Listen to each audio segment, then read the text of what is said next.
ओम शांति। 4 नवंबर 2023 बाबा के महावाक्य। मीठे बच्चे, पावन बन, गति सद्गति के लायक बनो। पतित आत्मा गति सद्गति के लायक नहीं। बेहद का बाप तुम्हें बेहद का लायक बनाते हैं। प्रश्न। पिताव्रता किसे कहेंगे? उसकी मुख्य निशानी सुनाओ। उत्तर। पिताव्रता वह है जो बाप की श्रीमत पर पूरा चलते हैं, अशरीरी बनने का अभ्यास करते हैं, अव्यभिचारी याद में रहते हैं। ऐसे सपूत बच्चे ही हर बात की धारणा कर सकेंगे। उनके ख्यालात सर्विस के प्रति सदा चलते रहेंगे। उनका बुद्धि रूपी बर्तन पवित्र होता जाता है। वह कभी भी फारकती नहीं दे सकते हैं। गीत। मुझको सहारा देने वाले। ओम शांति। बच्चे शुक्रिया मानते हैं नंबरवार पुरुषार्थ अनुसार। सब एक जैसी शुक्रिया नहीं मानते। जो अच्छे निश्चय बुद्धि होंगे और जो बाप की सर्विस पर दिल व जान सिख व प्रेम से उपस्थित हैं, वो ही अंदर से शुक्रिया मानते हैं। बाबा, कमाल है आपकी। हम तो कुछ नहीं जानते थे। हम तो लायक नहीं थे आपसे मिलने के। सो तो बरोबर है, माया ने सबको नालायक बना दिया है। उनको पता ही नहीं है कि स्वर्ग का लायक कौन बनाता है और फिर नरक का लायक कौन बनाते हैं। वह तो समझते हैं कि गति और सद्गति दोनों का लायक बनाते हैं बाप। नहीं तो वहां के लायक कोई है नहीं। खुद भी कहते हैं हम पतित हैं। यह दुनिया ही पतित है। साधु संत आदि कोई भी बाप को नहीं जानते। अभी बाप ने तुम बच्चों को अपना परिचय दिया है। कायदा भी है बाप को ही आकर परिचय देना है। यहाँ ही आकर लायक बनाना है, पावन बनाना है। वहां बैठ अगर पावन बना सकते तो फिर इतने नालायक बनते ही क्यों? तुम बच्चों में भी नंबरवार पुरुषार्थ अनुसार ही निश्चय बुद्धि है। बाप का परिचय कैसे देना चाहिए, यह भी अक्ल होना चाहिए। शिवाय नमः भी जरूर है। वही मात पिता ऊंच ते ऊंच है। ब्रह्मा विष्णु शंकर तो रचना है। उनको क्रिएट करने वाला जरूर बाप होगा। माँ भी होनी चाहिए। सबका गॉड फादर तो एक है जरूर। निराकार को ही गॉड कहा जाता है। क्रिएटर हमेशा एक ही होता है। पहले पहले तो परिचय देना पड़े अलफ का। यह युक्त परिचय कैसे दिया जाए, यह भी समझना है। भगवान ही ज्ञान का सागर है। उसने ही आकर राजयोग सिखाया। वह भगवान कौन है? पहले अलफ की पहचान देनी है। बाप भी निराकार है, आत्मा भी निराकार है। वह निराकार बाप आकर बच्चों को वर्षा देते हैं। किसी के द्वारा तो समझाएंगे ना। नहीं तो राजाओं का राजा कैसे बनाया? सत्युगी राज्य किसने स्थापन किया? हेवन का रचयिता कौन है? जरूर हेवनली गॉड फादर ही होगा। वह निराकार होना चाहिए। पहले पहले फादर की पहचान देनी पड़ती है। श्री कृष्ण को और ब्रह्मा विष्णु शंकर को फादर नहीं कहेंगे। उनको तो रचा जाता है। जब सूक्ष्म वतन वालों को भी रचा जाता है, वह भी क्रिएशन है। फिर स्थूल वतन वालों को भगवान कैसे कहेंगे? गाया जाता है देवताय नमः। वह है शिवाय नमः। मुख्य है ही यह बात। अब प्रदर्शनी में तो घड़ी घड़ी एक बात नहीं समझाएंगे। यह तो एक एक को अच्छी रीति समझाना पड़े, निश्चय कराना पड़े। जो भी आए उनको पहले यह बताना है कि आओ तो तुमको फादर का साक्षात्कार कराए। फादर से ही तुमको वर्षा मिलना है। फादर ने ही गीता में राजयोग सिखाया है। श्री कृष्ण ने नहीं सिखाया। बाप ही गीता के भगवान हैं। नंबर 1 बात है यह। श्री कृष्ण भगवानुवाच नहीं है। रुद्र भगवानुवाच व सोमनाथ शिव भगवानुवाच कहा जाता है। हर एक मनुष्य की जीवन कहानी अपनी अपनी है, एक न मिले दूसरे से। तो जो भी आए तो पहले पहले इस बात पर समझाना है। मूल बात समझाने की यह है। परमपिता परमात्मा का ऑक्यूपेशन यह है। वह बाप है, यह बच्चा है। वह हेवनली गॉड फादर है। यह हेवनली प्रिंस है। यह बिल्कुल क्लियर कर समझाना है। मुख्य है गीता। उनके आधार पर ही और शास्त्र हैं। सर्वशास्त्रमयी शिरोमणि भगवत गीता है। मनुष्य कहते हैं तुम शास्त्र वेद आदि को मानते हो।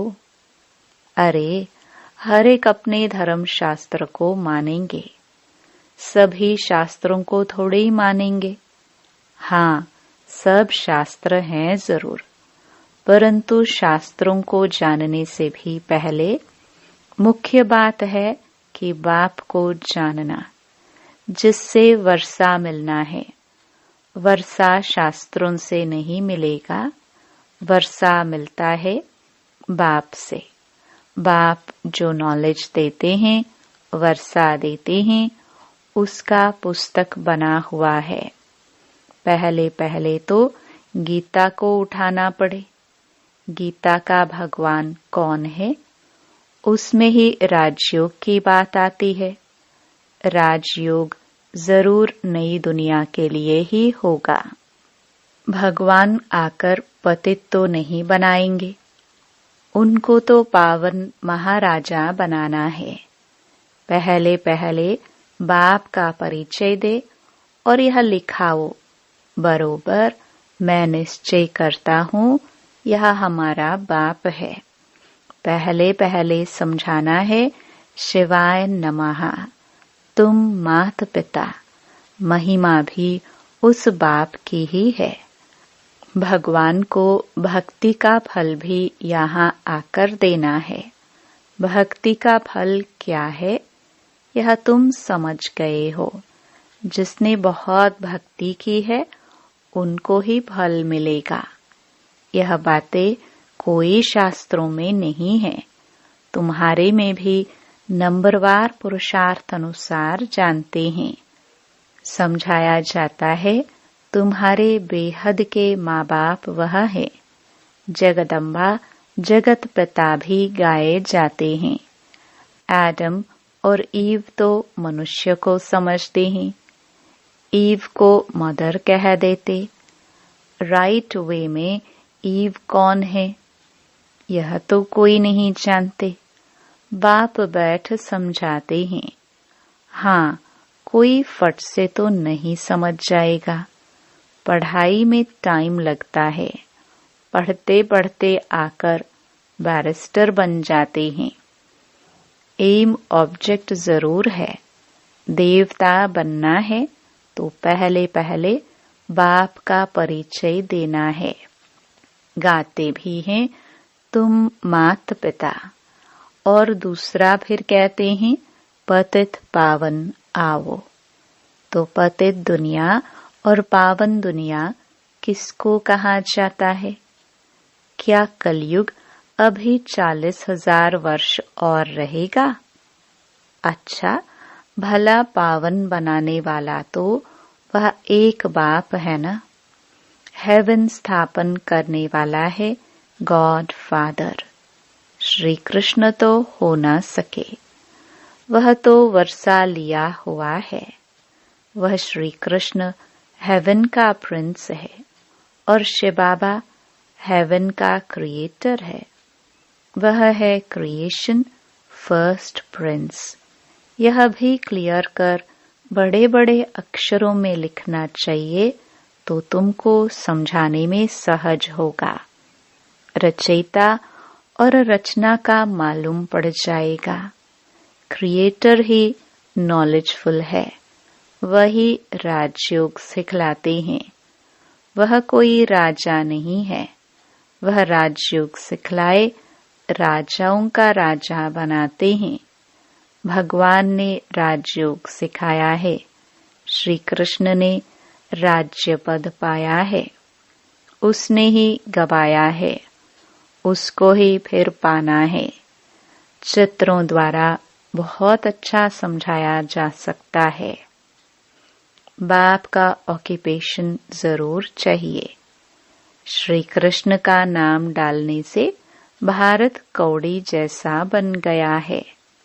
शिव बाबा को जानने से भारत हीरे जैसा बनता है।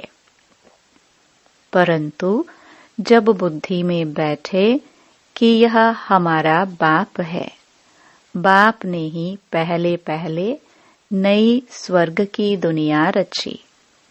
अभी तो पुरानी दुनिया है। गीता में है राजयोग। विलायत वाले भी चाहते हैं राजयोग सीखे, गीता से ही सीखे हैं। अभी तुम जान गए हो, कोशिश करते हो औरों को भी समझाए कि फादर कौन है। वह सर्वव्यापी नहीं है। अगर सर्वव्यापी है तो फिर राजयोग कैसे सिखलाएंगे? इस मिस्टेक पर खूब ख्याल चलना चाहिए। जो सर्विस पर तत्पर होंगे उनके ही ख्यालात चलेंगे।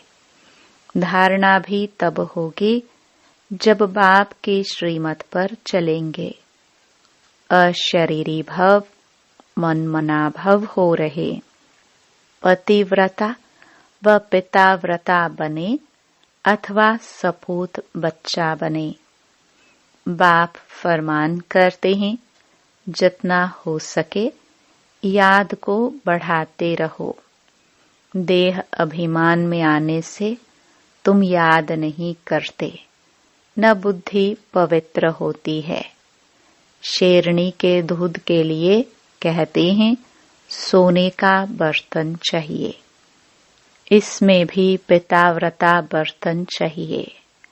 अव्यभिचारी पिताव्रता बहुत थोड़े हैं। कोई तो बिल्कुल जानते नहीं, जैसे छोटे बच्चे हैं, बैठे भल यहाँ हैं, परंतु कुछ भी समझते नहीं। जैसे बच्चे को छोटेपन में ही शादी करा देते हैं ना, गोद में बच्चा ले शादी कराई जाती है। एक दो में दोस्त होते हैं, बहुत प्रेम होता है तो झट शादी करा देते हैं।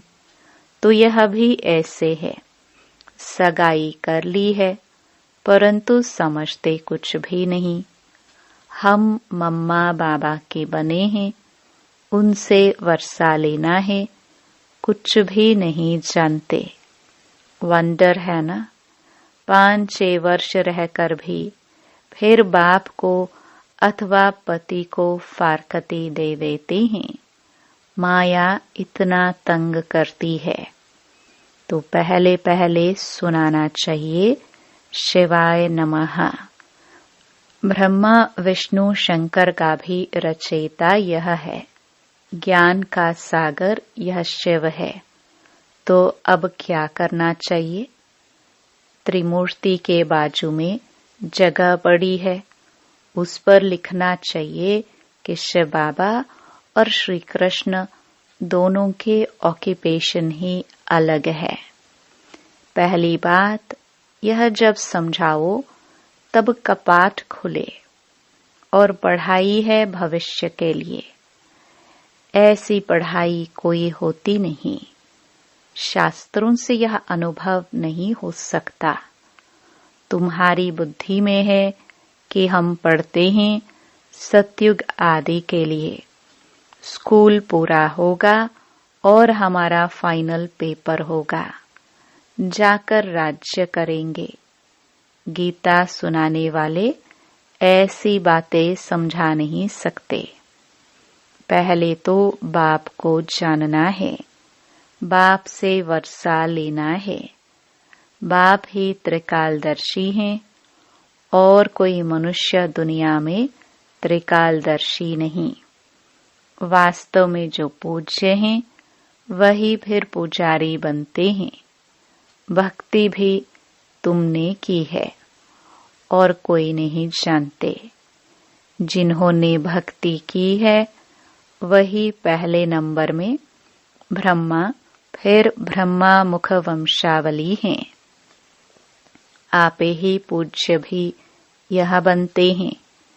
पहले नंबर में पूज्य ही फिर पहले नंबर में पुजारी बने हैं, फिर पूज्य बनेंगे। भक्ति का फल भी पहले उन्हें मिलेगा। ब्राह्मण ही पढ़कर फिर देवता बनते हैं, यह कहाँ लिखा हुआ नहीं है।